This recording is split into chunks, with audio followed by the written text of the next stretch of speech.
क्या होगा जब एक ई रैंक कमजोर हंटर अचानक दुनिया का सबसे खतरनाक हंटर बन जाए और किसी को पता भी ना हो। यही होता है सॉन्ग जिनवू के साथ। स्वागत है दोस्तों।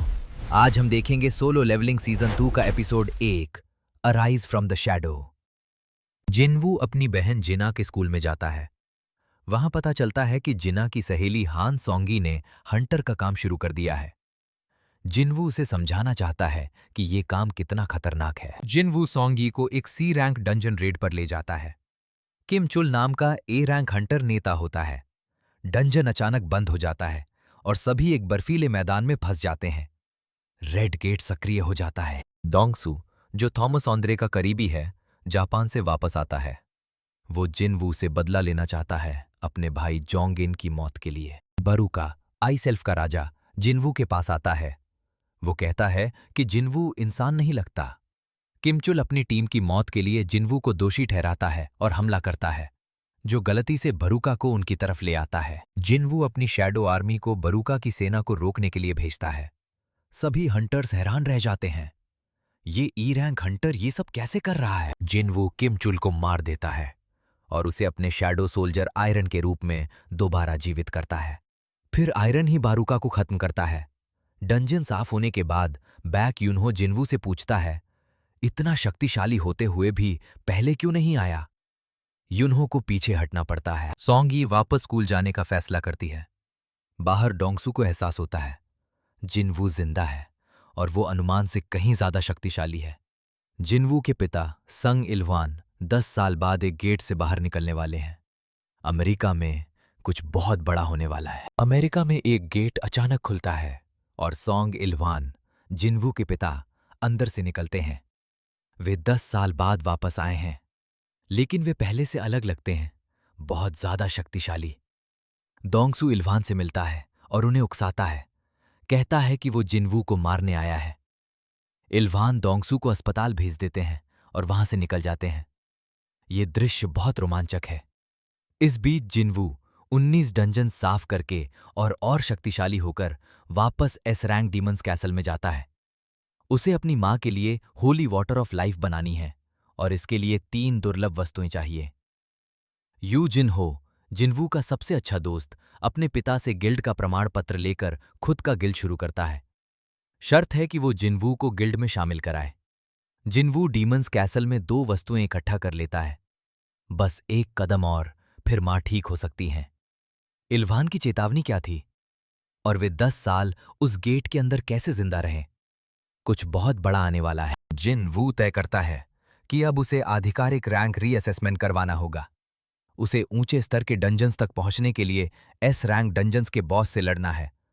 रीअसेसमेंट के नतीजे घोषित होते हैं। संग जिनवू आधिकारिक रूप से दक्षिण कोरिया का 10वां एस रैंक हंटर है। प्रेस कॉन्फ्रेंस होती है। सभी हैरान हैं। Back यूहो, white tiger guild, चॉय Jong इन हंटर्स गिल्ड और हंटर एसोसिएशन सभी जिनवू को अपने यहां लेना चाहते हैं। जिनवू सभी को विनम्रता से मना कर देता है। एस रैंक हंट्रेस चा है इन जिनवू से मिलती है। एक दिलचस्प बात, बाकी हंटर्स के विपरीत जिनवू उसे अच्छी खुशबू देता है। ये उनके भविष्य के रिश्ते का पहला संकेत है।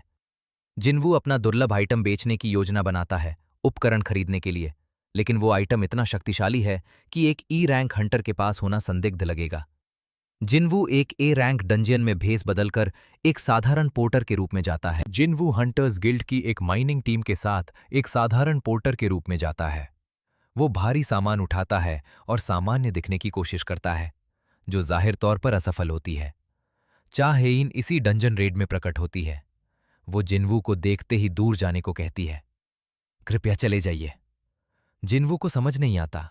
डंजन का गेट बंद हो जाता है और सभी हंटर्स एक विशालकाय ऑर्क बॉस करगलगन के सामने आ जाते हैं। टीम लीडर लगभग मारा जाता है। अब जिनवू को अपना भेस खोलना ही होगा। जिनवू अब भेस नहीं रख सकता।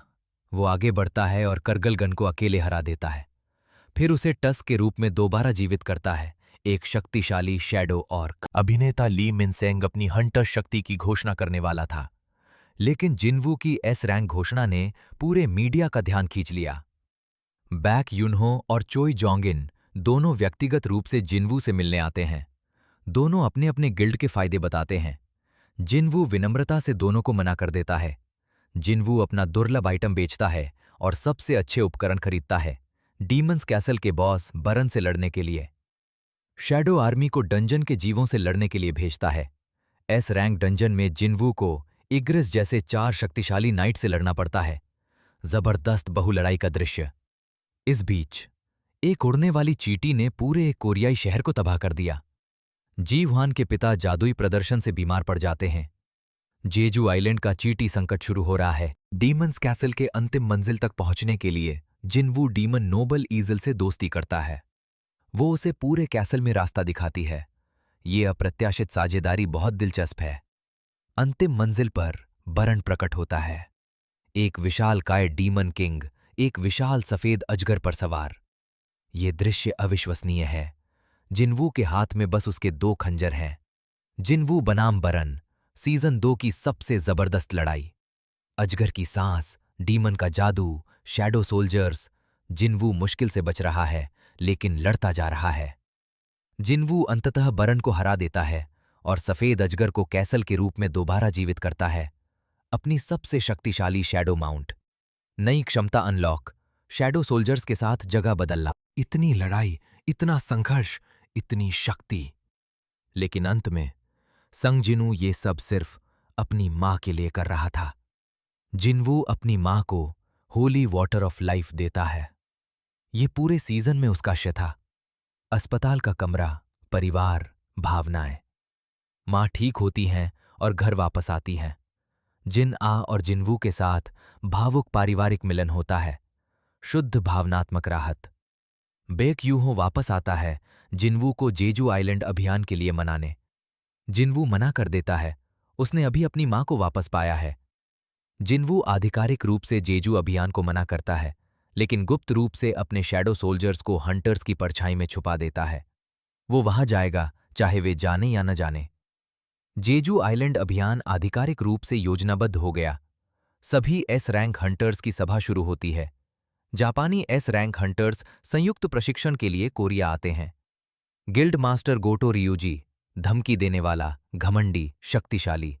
वो मुसीबत खड़ी करने वाला है। कोरियाई और जापानी एस रैंक हंटर्स सभी एक जगह मिले हैं। माहौल तनावपूर्ण है। दोनों पक्ष आश्वस्त हैं कि वे अधिक शक्तिशाली हैं। 4 बनाम 4 द्वंद्व होती है। जापानी हंटर्स जीतते हैं, कोरियाई एस रैंक्स हार जाते हैं। तब जिन वू को हैन को बचाने के लिए आगे आना पड़ता है। गोटो अपना घमंड दिखाता है और जिन वू को व्यक्तिगत द्वंद्व के लिए ललकारता है। जिन वू स्वीकार करता है। द्वंद्व शुरू होती है लेकिन द्वंद्व इतनी बढ़ जाती है कि इसे आधिकारिक रूप से रोकना पड़ता है। जिन वू फिर जेजू अभियान से मना करता है लेकिन उसकी परछाई पहले से वहां है। अभियान शुरू होता है। कोरियाई और जापानी हंटर्स जेजू आइलैंड पर उतरते हैं। चींटियों की बस्ती उनका इंतजार कर रही है। शुरुआत में अभियान ठीक चल रहा है। कोरियाई हंटर्स आत्मविश्वास से चींटियों की बस्ती में आगे बढ़ते हैं। कोरियाई एस रैंक्स सफलतापूर्वक एंट क्वीन को मार देते हैं। जीत। लेकिन तब उन्हें पता चलता है वो पहले ही जन्म दे चुकी थी। एंट किंग, रानी के अंतिम विकास से जन्मा सबसे शक्तिशाली चींटी प्रकट होता है। वो तुरंत एस रैंक हंटर्स को खिलौनों की तरह गिराने लगता है। हेइन अक्षम हो जाती है। गोतो रियूजी, घमंडी जापानी गिल्ड मास्टर, अकेले एंट किंग का सामना करता है। उसे 6 अन्य जापानी हंटर्स के साथ समाप्त कर दिया जाता है। जिन वू अपनी छुपी परछाइयों के जरिए सब देखता है। अभियान विफल हो रहा है। इलाज करने वाले मर चुके हैं। एस रैंक्स अक्षम हो गए हैं। तभी जिन वू हस्तक्षेप करने का फैसला करता है। जिन वू जेजू आइलैंड पर टेलीपोर्ट करता है। सभी घायल हंटर्स उसकी तरफ देखते हैं। कुछ उसे नहीं जानते, कुछ पहचानते हैं। एक पल की खामोशी छा जाती है। जिनवू औषधियां निकालता है और घायल कोरियाई हंटर्स का इलाज करता है। हेइन इतनी गंभीर रूप से घायल है कि औषधि पूरी तरह काम नहीं करती। जिनवू और एंट किंग आमने सामने आते हैं। पहली टक्कर, और ये बराबर की है। एंट किंग वास्तव में जिनवू से मेल खा सकता है। ये अभूतपूर्व है। जिनवू अपनी पूरी शैडो आर्मी बुलाता है। इग्रिस, आयरन, टस्क, टैंक, काइसल। हर प्रमुख शैडो सोल्जर इस लड़ाई में शामिल होता है। पूरी लड़ाई शुरू। ये सबसे बड़ी लड़ाई है।